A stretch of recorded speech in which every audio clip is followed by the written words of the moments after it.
published 1904 est. The 28th of November. The 2017 updated 0326 est. The 29th of November 2017. Railway lines and stations lost during the beeching cuts could be reopened to drive house building.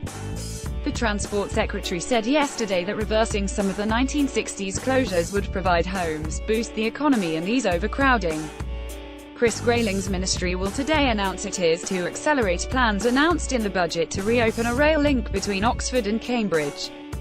Other lines in Bristol, Devon and the West Midlands could be reinstated, along with the building of 4 stations in West Yorkshire. Chancellor Philip Hammond hopes new infrastructure will allow him to deliver on his vow in the budget last week to build 300,000 homes a year. Around 5,000 miles of track and 2,363 stations were closed between 1964 and 1970, following a report by British Railways chairman Richard Beeching. The railways were losing millions of pounds a year and the former businessman and engineer was given the job of making them profitable again.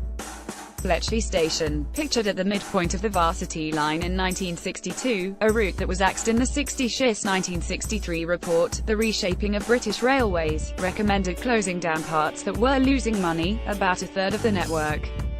Tens of thousands of jobs were lost, making Dr. Beeching a villain to many. Department for Transport will pledge to reverse some of those decisions to cater for a growing number of train passengers putting the network under strain. Last week the Treasury confirmed funding for Phase 2 of the western section of the east-west rail link between Oxford and Cambridge. The line, which runs from Bicester to Bedford and Milton Keynes to Princes Risborough, will be completed by 2023. An independent east-west rail company will be set up to deliver the central section between Bedford and Cambridge to open in the mid-2020s.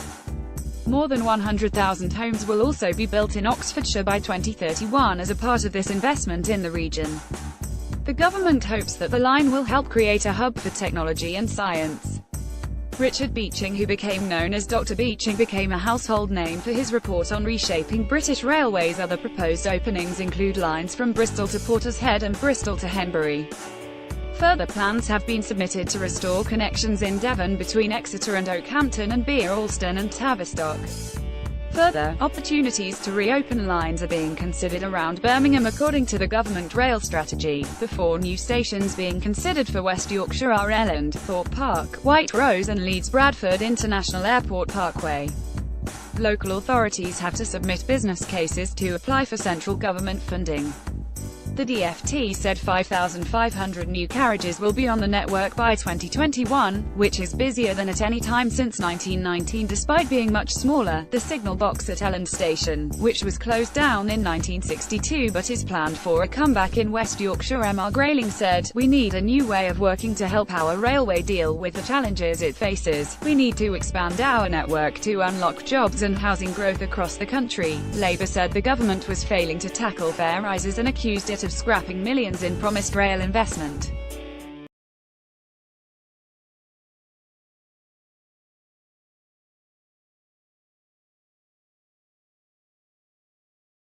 Twice the rate of wages since 2010 and followed the decision to scrap hundreds of millions of pounds of promised rail investment. The announcement comes amid reports that the DfT will overhaul rail franchises and reform Network Rail.